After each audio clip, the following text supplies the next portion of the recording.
Chapter 3, Mishnah 4. The Mishnah now discusses cases of a kohen who did not ask and offered several pairs of birds in various ways. Unlike the previous Mishnahs, however, this Mishnah does not refer to where all the birds are mixed up and cannot be identified. Rather, we know which pair is which. It is only within each pair itself that we do not know which bird is which. In this case, there was a chatas bird for one woman and an olah bird for another woman, and an undesignated pair and a designated pair. This is a total of 3 pairs, 6 birds. 2 birds are designated as chatas, 2 are designated as olos, and 2 remain undesignated.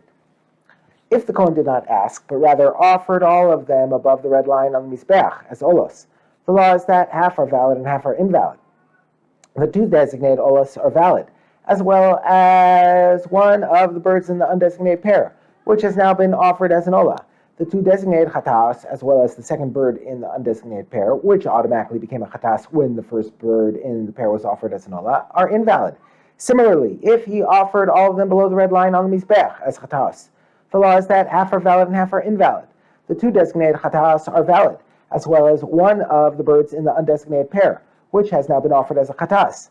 The 2 designated olos, as well as the second bird in the undesignated pair, which automatically became an olah when the first bird in the pair was offered as a chatas, are invalid.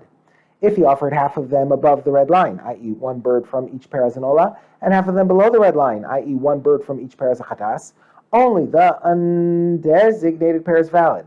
The 2 designated pairs are invalid, since each had in it a designated chatas and a designated olah, and we do not know which bird in the pair was offered above and which was offered below.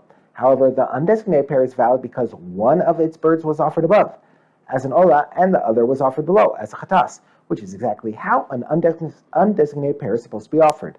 And if the undesignated pair that is valid is divided between the 2 women. Since the 2 women took the pair jointly, one of its birds counts for one woman as her chatas, and the other bird counts for the other woman as her olah.